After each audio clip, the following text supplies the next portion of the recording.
नमस्कार। खबरां दे इस बुलेटिन च तुहाडा स्वागत। मैं हां परमिंदर कौर। पहला पेश ने चोणवीआं खबरां। प्रधानमंत्री नरेंद्र मोदी ने कहा कि विरोधी पार्टियां वोट बैंक की राजनीति करके खेती कानूनों बारे किसानां च भरम ते झूठ फैला रही ने। नरेंद्र मोदी ने कहा कि MSP ना ही खत्म हुई है ते ना ही होवेगी। मध्य प्रदेश के किसानों के महासम्मेलन को संबोधन करदे नरेंद्र मोदी ने कहा कि कुछ लोग किसानों के मोढियां ते रख के बंदूक चला रहे हैं। प्रधानमंत्री मोदी ने कहा कि पिछलियां सरकारों ने स्वामीनाथन कमीशन की रिपोर्ट 8 साल दब के रखी और उन्होंने सरकार ने ही इस नूं लागू किया। रक्षा मंत्री राजनाथ सिंह ने रक्षा खोज और विकास संगठन DRDO के इनाम वंड समागम च शिरकत की। रक्षा मंत्री ने महत्वपूर्ण योगदान देने वाले उगे विज्ञानियों को इनाम तकसीम किए। देश च कोरोना मरीजों के ठीक होने की दर 95.40 ते पहुंची। मुख्यमंत्री कैप्टन अमरिंदर सिंह वालों पंजाब स्मार्ट कुनैक्ट स्कीम के दूजे पड़ाव तहत सरकारी स्कूलों के 12वीं क्लास के 80,000 विद्यार्थियों को स्मार्टफोन वंडे गए।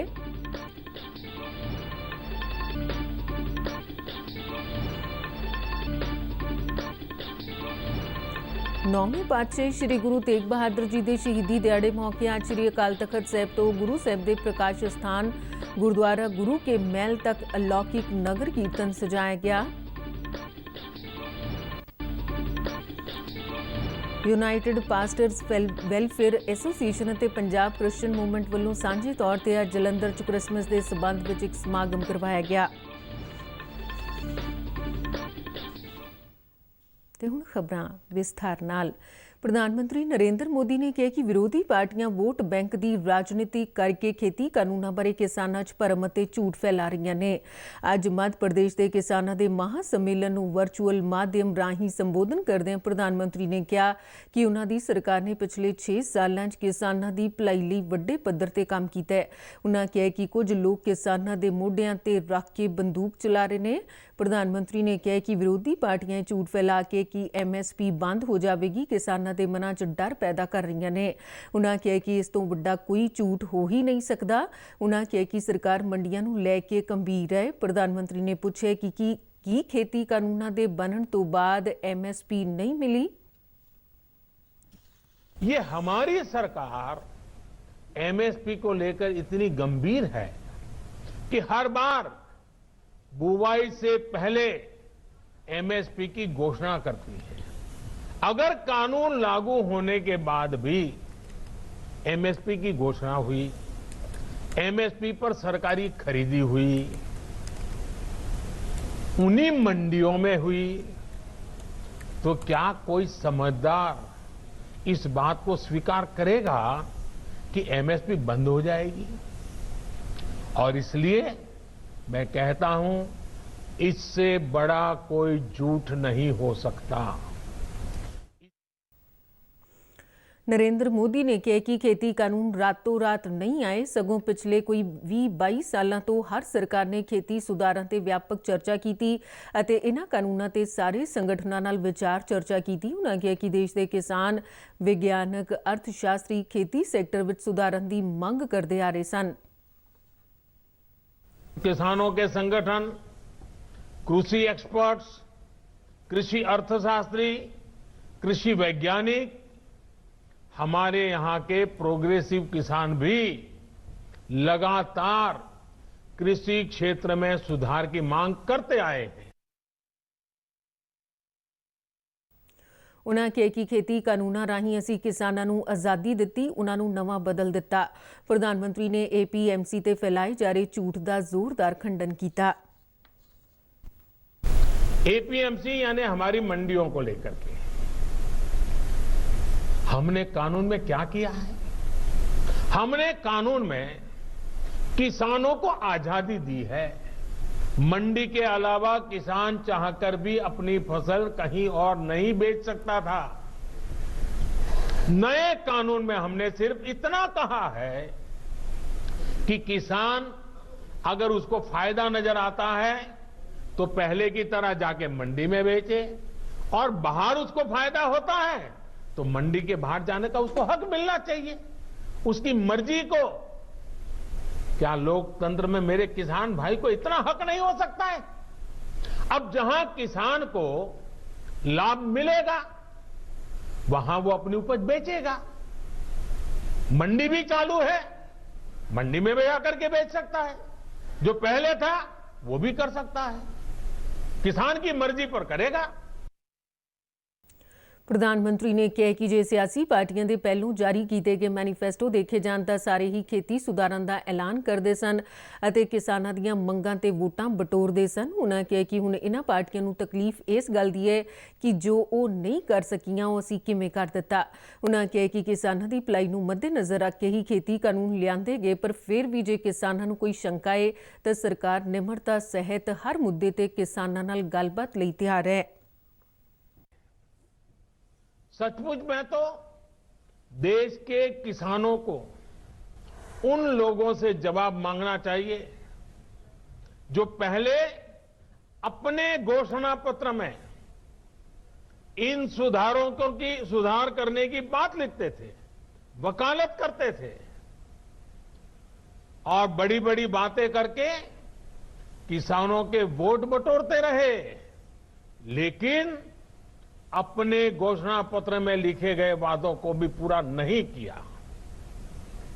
सिर्फ इन मांगों को टालते रहे क्योंकि किसानों की प्राथमिकता नहीं था और देश का किसान इंतजार ही करता रहा। आप एक बार फिर सोचिए, जो हुआ ही नहीं है, जो होने वाला ही नहीं है, उसका भ्रम और डर फैलाने वाली जमात से आप सतर्क रहिए। इन लोगों ने हमेशा किसानों से धोखा दिया है। सरकार के इन प्रयासों के बाद भी अगर किसी को कोई आशंका है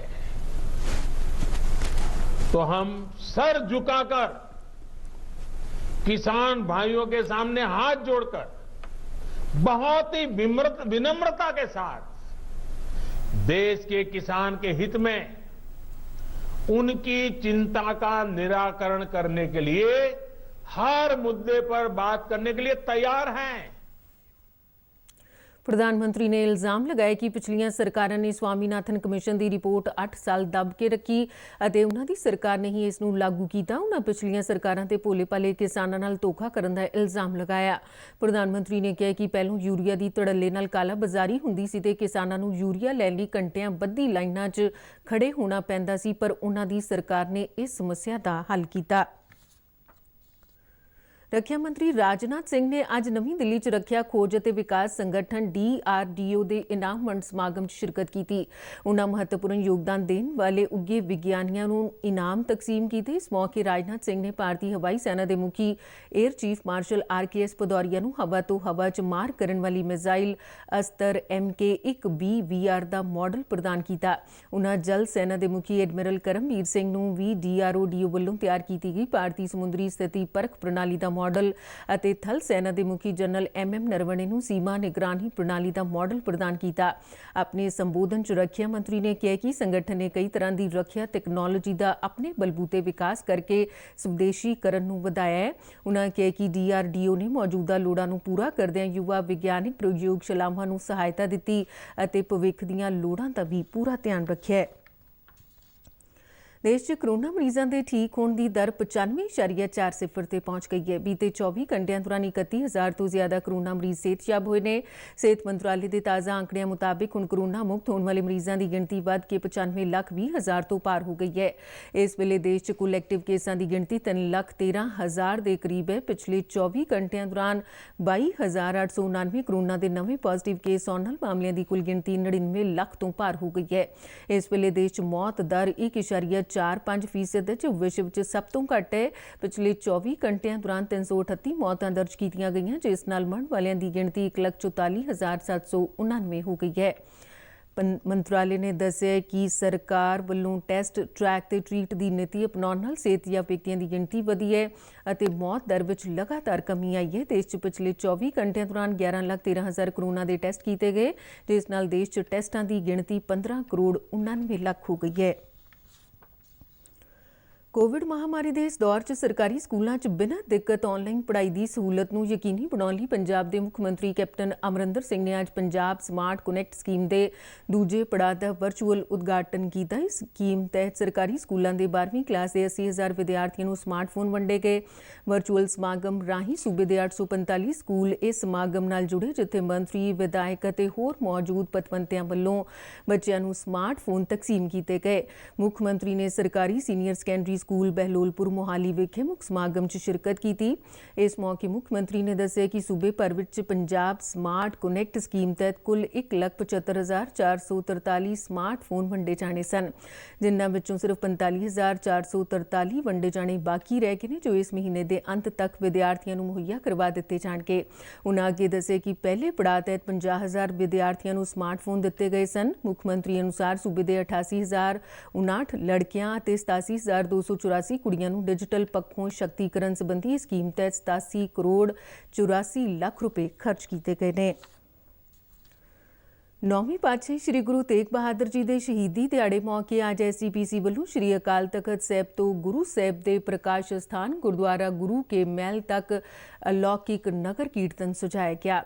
ਸ੍ਰੀ ਗੁਰੂ ਗ੍ਰੰਥ ਸਾਹਿਬ ਜੀ ਦੀ ਛਤਰ ਛਾਇਆ ਤੇ ਪੰਜ ਪਿਆਰਿਆਂ ਦੀ ਅਗਵਾਈ ਹੇਠ ਸਜਾਏ ਗਏ ਇਸ ਨਗਰ ਕੀਰਤਨ ਦੀ ਆਰੰਭਤਾ ਮੌਕੇ ਸੱਚਖੰਡ ਸ੍ਰੀ ਹਰਿਮੰਦਰ ਸਾਹਿਬ ਦੇ ਮੁੱਖ ਗ੍ਰੰਥੀ ਗਿਆਨੀ ਜਗਤਾਰ ਸਿੰਘ ਨੇ ਫੁੱਲਾਂ ਨਾਲ ਸਜੀ ਸੁਨਹਿਰੀ ਪਾਲਕੀ 'ਚ ਸ੍ਰੀ ਗੁਰੂ ਗ੍ਰੰਥ ਸਾਹਿਬ ਜੀ ਦਾ ਪਾਵਨ ਸਰੂਪ ਸੁਸ਼ੋਭਿਤ ਕੀਤਾ।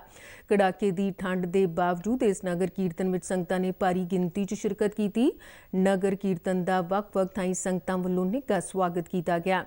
ਫੌਜੀ ਬੈਂਡ, ਸ਼ਬਦੀ ਧੁਨਾਂ ਤੇ ਗੱਤਕਾ ਪਾਰਟੀਆਂ ਵੱਲੋਂ ਸਿੱਖ ਸ਼ਸਤਰ ਕਲਾ ਦਾ ਪ੍ਰਦਰਸ਼ਨ ਵੀ ਖਿੱਚ ਦਾ ਕੇਂਦਰ ਰਹੇ।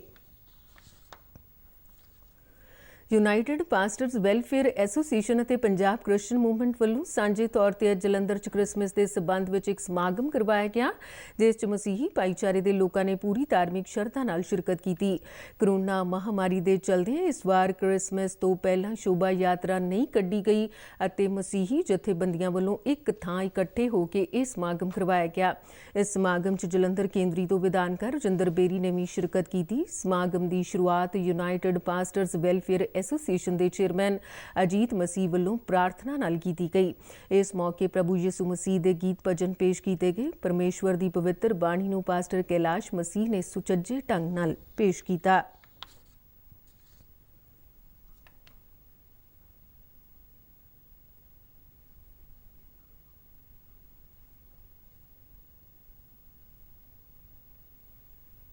ਮੌਸਮ ਉੱਤਰੀ ਭਾਰਤ ਦੇ ਕਈ ਖੇਤਰਾਂ 'ਚ ਆਉਣ ਵਾਲੇ ਦਿਨਾਂ 'ਚ ਸੀਤ ਲਹਿਰ ਹੋਰ ਤੇਜ਼ ਹੋਣ ਦੀ ਭਵਿੱਖਬਾਣੀ ਕੀਤੀ ਗਈ ਹੈ।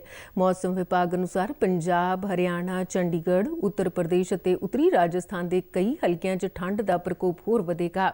ਇਸ ਦੌਰਾਨ ਇਨ੍ਹਾਂ ਖੇਤਰਾਂ 'ਚ ਘੱਟੋ-ਘੱਟ ਤਾਪਮਾਨ 2 ਡਿਗਰੀ ਸੈਲਸੀਅਸ ਤੋਂ 6 ਡਿਗਰੀ ਸੈਲਸੀਅਸ ਰਹਿ ਸਕਦਾ ਹੈ। ਉਧਰ ਜੰਮੂ ਕਸ਼ਮੀਰ, ਲੱਦਾਖ ਅਤੇ ਹਿਮਾਚਲ ਪ੍ਰਦੇਸ਼ ਦੇ ਉਚੇਰੇ ਪਹਾੜੀ ਇਲਾਕਿਆਂ 'ਚ ਵੀ ਭਾਰੀ ਬਰਫ਼ਬਾਰੀ ਹੋਣ ਦੀ ਭਵਿੱਖਬਾਣੀ ਕੀਤੀ ਗਈ ਹੈ। ਚੰਡੀਗੜ੍ਹ ਸਥਿਤ ਮੌਸਮ ਵਿਭਾਗ ਦੇ ਦਫ਼ਤਰ ਨੇ ਆਉਣ ਵਾਲੇ 2 ਦਿਨਾਂ ਦੌਰਾਨ ਸੀਤ ਲਹਿਰ ਵਧਣ ਤੇ ਮੱਦੇਨਜ਼ਰ ਅਲਰਟ ਜਾਰੀ ਕੀਤਾ ਹੈ। ਇਸ ਸਮੇਂ ਦੌਰਾਨ ਜ਼ਮੀਨੀ ਕੋਹਰਾ ਵੀ ਪੈ ਸਕਦਾ ਹੈ। ਤੇ ਬੁਲੇਟਿਨ ਦੇ ਅਖੀਰ ਵਿੱਚ ਚੋਣਵੀਆਂ ਖਬਰਾਂ ਇੱਕ ਵਾਰ ਫਿਰ ਤੋਂ। ਪ੍ਰਧਾਨ ਮੰਤਰੀ ਨਰਿੰਦਰ ਮੋਦੀ ਨੇ ਕਿਹਾ ਕਿ ਵਿਰੋਧੀ ਪਾਰਟੀਆਂ ਵੋਟ ਬੈਂਕ ਦੀ ਰਾਜਨੀਤੀ ਕਰਕੇ ਖੇਤੀ ਕਾਨੂੰਨਾਂ ਬਾਰੇ ਕਿਸਾਨਾਂ 'ਚ ਭਰਮ ਅਤੇ ਝੂਠ ਫੈਲਾ ਰਹੀਆਂ ਨੇ। ਨਰਿੰਦਰ ਮੋਦੀ ਨੇ ਕਿਹਾ ਕਿ MSP ਨਾ ਹੀ ਖਤਮ ਹੋਈ ਹੈ ਤੇ ਨਾ ਹੋਵੇਗੀ। ਮੱਧ ਪ੍ਰਦੇਸ਼ ਦੇ ਕਿਸਾਨਾਂ ਦੇ ਮਹਾ ਸੰਮੇਲਨ ਨੂੰ ਸੰਬੋਧਨ ਕਰਦਿਆਂ ਨਰਿੰਦਰ ਮੋਦੀ ਨੇ ਕਿਹਾ ਕਿ ਕੁਝ ਲੋਕ ਕਿਸਾਨਾਂ ਦੇ ਮੋਢਿਆਂ ਤੇ ਰੱਖ ਕੇ ਬੰਦੂਕ ਚਲਾ ਰਹੇ ਨੇ। ਪ੍ਰਧਾਨ ਮੰਤਰੀ ਮੋਦੀ ਨੇ ਕਿਹਾ ਕਿ ਪਿਛਲੀਆਂ ਸਰਕਾਰਾਂ ਨੇ ਸਵਾਮੀਨਾਥਨ ਕਮਿਸ਼ਨ ਦੀ ਰਿਪੋਰਟ 8 ਸਾਲ ਦੱਬ ਕੇ ਰੱਖੀ ਅਤੇ ਉਹਨਾਂ ਦੀ ਸਰਕਾਰ ਨੇ ਹੀ ਇਸ ਨੂੰ ਲਾਗੂ ਕੀਤਾ। ਰੱਖਿਆ ਮੰਤਰੀ ਰਾਜਨਾਥ ਸਿੰਘ ਨੇ ਰੱਖਿਆ ਖੋਜ ਅਤੇ ਵਿਕਾਸ ਸੰਗਠਨ DRDO ਦੇ ਇਨਾਮ ਵੰਡ ਸਮਾਗਮ 'ਚ ਸ਼ਿਰਕਤ ਕੀਤੀ। ਰੱਖਿਆ ਮੰਤਰੀ ਨੇ ਮਹੱਤਵਪੂਰਨ ਯੋਗਦਾਨ ਦੇਣ ਵਾਲੇ ਉੱਘੇ ਵਿਗਿਆਨੀਆਂ ਨੂੰ ਇਨਾਮ ਤਕਸੀਮ ਕੀਤੇ। ਦੇਸ਼ 'ਚ ਕਰੋਨਾ ਮਰੀਜ਼ਾਂ ਦੇ ਠੀਕ ਹੋਣ ਦੀ ਦਰ 95.40 ਤੇ ਪਹੁੰਚੀ। ਮੁੱਖ ਮੰਤਰੀ ਕੈਪਟਨ ਅਮਰਿੰਦਰ ਸਿੰਘ ਵੱਲੋਂ ਪੰਜਾਬ ਸਮਾਰਟ ਕਨੈਕਟ ਸਕੀਮ ਦੇ ਦੂਜੇ ਪੜਾਅ ਤਹਿਤ ਸਰਕਾਰੀ ਸਕੂਲਾਂ ਦੇ 12ਵੀਂ ਜਮਾਤ ਦੇ 80,000 ਵਿਦਿਆਰਥੀਆਂ ਨੂੰ ਸਮਾਰਟਫੋਨ ਵੰਡੇ ਗਏ। 9ਵੀਂ ਪਾਤਸ਼ਾਹੀ ਸ੍ਰੀ ਗੁਰੂ ਤੇਗ ਬਹਾਦਰ ਜੀ ਦੇ ਸ਼ਹੀਦੀ ਦਿਹਾੜੇ ਮੌਕੇ ਸ੍ਰੀ ਅਕਾਲ ਤਖਤ ਸਾਹਿਬ ਤੋਂ ਗੁਰੂ ਸਾਹਿਬ ਦੇ ਪ੍ਰਕਾਸ਼ ਸਥਾਨ ਗੁਰਦੁਆਰਾ ਗੁਰੂ ਕੇ ਮਹਿਲ ਤੱਕ ਅਲੌਕਿਕ ਨਗਰ ਕੀਰਤਨ ਸਜਾਇਆ ਗਿਆ। ਯੂਨਾਈਟਿਡ ਪਾਸਟਰਸ ਵੈਲਫੇਅਰ ਐਸੋਸੀਏਸ਼ਨ ਅਤੇ ਪੰਜਾਬ ਕ੍ਰਿਸਚੀਅਨ ਮੂਵਮੈਂਟ ਵੱਲੋਂ ਸਾਂਝੇ ਤੌਰ ਤੇ ਅੱਜ ਜਲੰਧਰ 'ਚ ਕ੍ਰਿਸਮਸ ਦੇ ਸਬੰਧ 'ਚ ਇੱਕ ਸਮਾਗਮ ਕਰਵਾਇਆ ਗਿਆ। ਤੇ ਇਸ ਦੇ ਨਾਲ ਹੀ ਖਬਰਾਂ ਦੇ ਬੁਲੇਟਿਨ ਖਤਮ ਹੁੰਦਾ ਹੈ। ਨਮਸਕਾਰ।